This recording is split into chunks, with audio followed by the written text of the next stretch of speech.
Hello everyone, আসসালামু আলাইকুম। আশা করছি আপনারা সকলেই ভালো আছেন।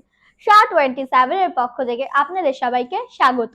আজকে আমরা নিয়ে এসেছি কিছু modal auxiliary verb. Modal verb দিয়ে কিভাবে সেন্টেন্স অথবা বাক্য তৈরি করা যায় সে সম্পর্কে আজকে আমি আপনাদের শেখানোর চেষ্টা করব। আশা করি আপনারা শিখবেন। মডেল ভার্বে রয়েছে can, could, shall, should, will, would. Can, can অর্থ পারি। উড, কুড অর্থ পারতাম। শ্যাল, শ্যাল অর্থ পারবো। শুড, শুড অর্থ উচিত। উইল, উইল অর্থ পারবো। উড, উড অর্থ ভবিষ্যতের টার্ম। ক্যান, ক্যান দিয়ে যদি আমরা কোনো বাক্য তৈরি করতে চাই সেক্ষেত্রে আমি বলতে পারি হাফসা ক্যান কুক। হাফসা রান্না করতে পারে।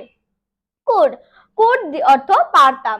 কুড দিয়ে যদি আমরা কোনো বাক্য করতে পারি।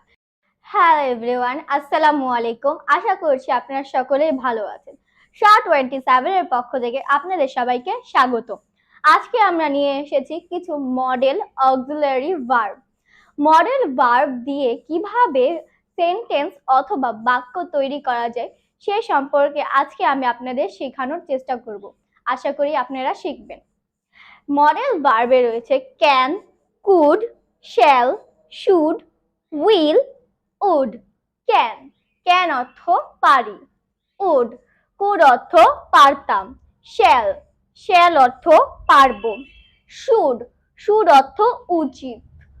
উইল, উইল অর্থ পারবো। উড, উড অর্থ ভবিষ্যতের টার্ম। ক্যান, ক্যান দিয়ে যদি আমরা কোনো বাক্য তৈরি করতে চাই সেক্ষেত্রে আমি বলতে পারি হাফসা ক্যান কুক। হাফসা রান্না করতে পারে। কুড, কুড অর্থ পারতাম। কুড দিয়ে যদি আমরা কোনো বাক্য করতে পারি তাহলে আমরা বলতে পারি সানজিদা কুড লার্ন। সানজিদা শিখতে পারতো। শ্যাল, শ্যাল অর্থ পারবো। শ্যাল দিয়ে যদি আমরা কোনো বাক্য তৈরি করতে চাই সেক্ষেত্রে আমরা বলতে পারি সাইমা শ্যাল টিচ। সাইমা শেখাতে পারবে। শুড, শুড অর্থ উচিত। শুড দিয়ে যদি আমরা কোনো বাক্য তৈরি করতে চাই সেক্ষেত্রে আমি বলতে পারি ইউ শুড লার্ন। তোমার শেখা উচিত। উইল, উইল অর্থ পারবো। উইল দিয়ে যদি আমরা কোনো বাক্য তৈরি করতে চাই সেক্ষেত্রে আমরা বলতে পারি আই উইল টিচ। আমি শেখাতে পারবো। উড, উড অর্থ ভবিষ্যতের টার্ম। আমরা যদি উড দিয়ে কোনো বাক্য তৈরি করতে চাই তা সেক্ষেত্রে আমি বলতে পারি আই উড এ টিচার। আমি যদি কোনো শিক্ষক হতাম আই টিচ 100 স্টুডেন্ট। আমি 100 জন স্টুডেন্টকে পড়াতাম। ধন্যবাদ সবাইকে এতক্ষণ আমার এই ক্লাসের সাথে থাকার জন্য। দেখা হবে নতুন কোনো ভিডিও বা অথবা ক্লাস এ। সেই সঙ্গে থাকুন, সাথে থাকুন SHA-27 এর সাথে।